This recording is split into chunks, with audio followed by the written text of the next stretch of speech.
मयंक त्रिपाठी, पंडित दीनदयाल उपाध्याय राजकीय model inter college Ajnar से।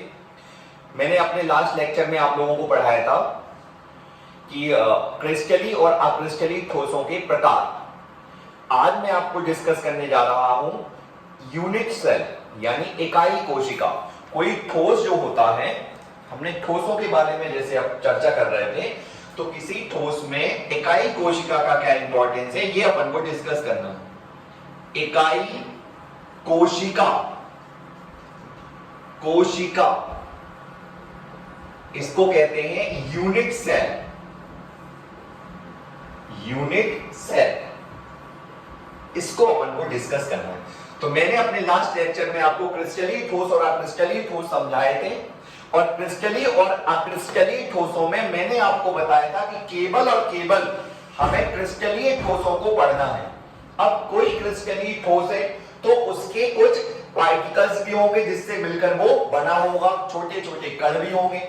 वो छोटे छोटे जो कण होते हैं किसी ठोस, जिन छोटे छोटे कणों से मिलकर बना होता है, ईदर इट इज आयन, या तो वो आयन होगा या धनायन और ऋणायन से मिलकर बना होगा, या तो उसके जो पार्टिकल होंगे आयन होंगे, या कोई परमाणु होंगे, या हो सकता अणु हो।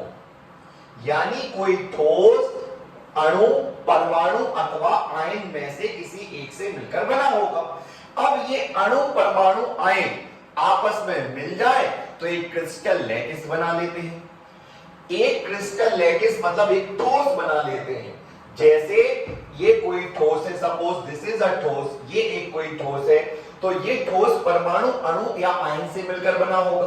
अब परमाणु, अणु और आयन मिलकर के जो सबसे स्मॉलेस्ट स्ट्रक्चर बनाते हैं, सबसे छोटा एक पॉसिबल एक संरचना बनाते हैं, ये एक सबसे छोटी संरचना है। ऐसी फिर एक और संरचना, फिर एक और संरचना, फिर एक और, फिर और, फिर और, फिर और, फिर देन और ये इस तरह से छोटी छोटी संरचनाएं मिलकर के एक बड़े क्रिस्टल का निर्माण कर लेती हैं।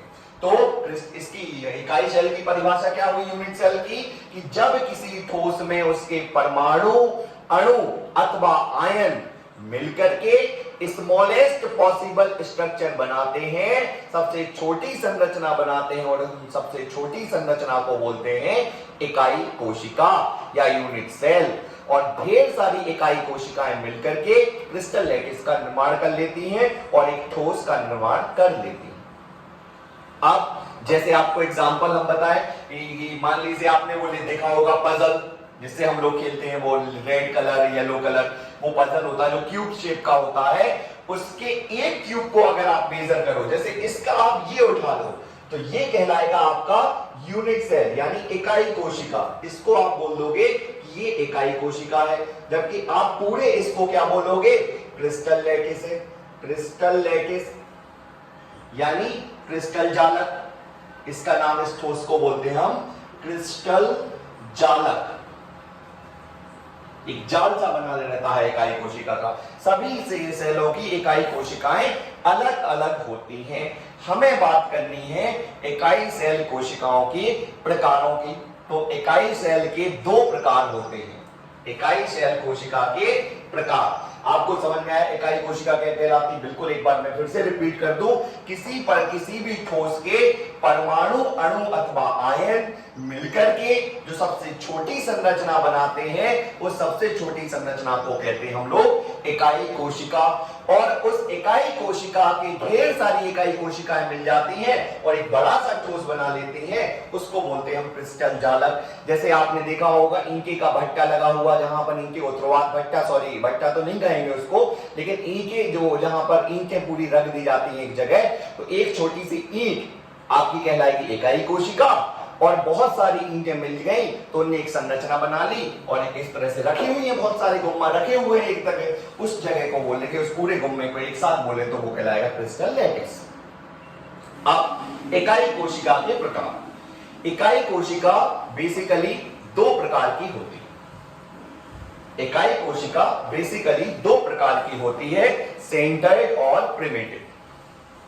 सेंटर्ड और प्रिमिटिव, सरल या केंद्रीय।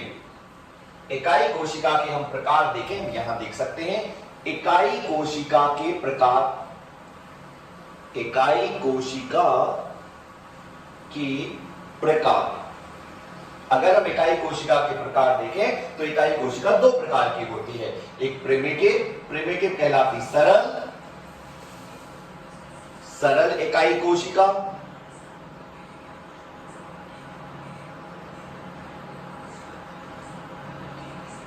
और दूसरी होती सेंटर्ड यानी केंद्रीय इकाई कोशिका।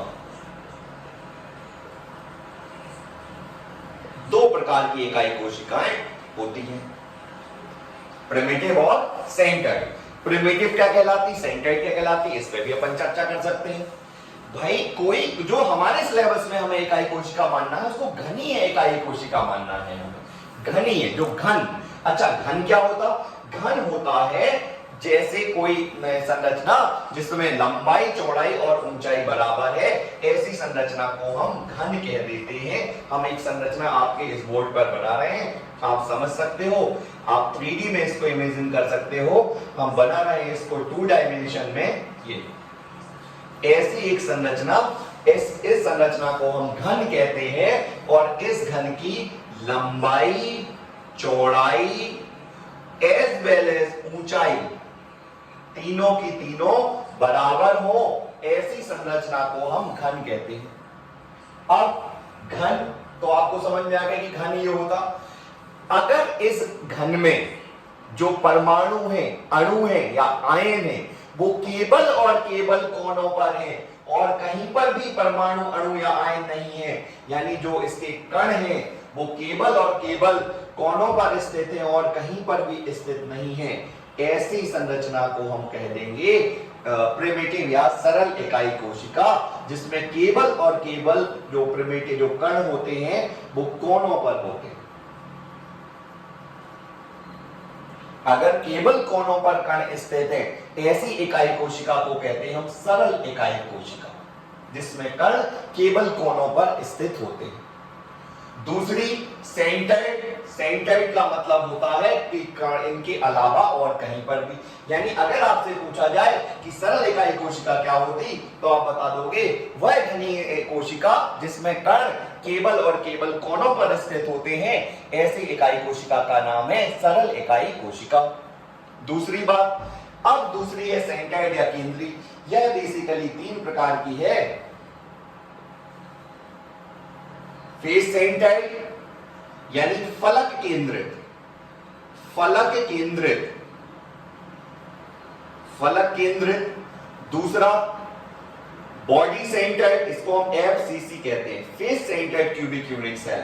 दूसरी बॉडी सेंटर्ड, यानी बॉडी सेंटर्ड का मतलब होता है अंतःघनी, अंतःघनी, अंतःघनी को कहते हैं हम BCC, body centred cubic unit cell. और एक होती है ECC, end centred cubic unit cell, ECC। इसको भी अपन को चर्चा करनी है, end centred cubic unit cell को भी अपन को समझना है। ये आखिर जो एंड सेंटर्ड होती है ये कौन सी होती है, इसको कहते हैं अंत केंद्रित। एंड सेंटर्ड कहलाती है अंत केंद्रित, अंत ऐसे लिखना है, अंत केंद्रित इकाई कोशिका, इकाई कोशिका। यानी हमें ये समझ में आया कि इकाई कोशिका क्या होती है, बिल्कुल आपने समझा। इकाई कोशिका किसी भी ठोस में अणु, परमाणु अथवा आयन मिलकर के जो सबसे स्मॉलेस्ट स्ट्रक्चर बनाते हैं उसका नाम इकाई कोशिका रखा। हमें केवल सरल घनी इकाई कोशिकाएं पढ़नी है, तो घनी कोशिकाओं में अगर हम देखें तो हमें 2 प्रकार की मिली, प्रिमिटिव मतलब सरल, और दूसरी केंद्रीय। फिर केंद्रीय फर्दर डिवाइड हो गई फलक केंद्रित, अंतः केंद्रित और अंत केंद्रित में। तो इसमें फलक केंद्रित में क्या होता, अंत केंद्रित में, अंतः केंद्रित में क्या होता और अंत केंद्रित में क्या होता, ये हम आपको बताएंगे अपने नेक्स्ट लेक्चर में। तब तक के लिए आप इतना पढ़ें। बहुत बहुत धन्यवाद।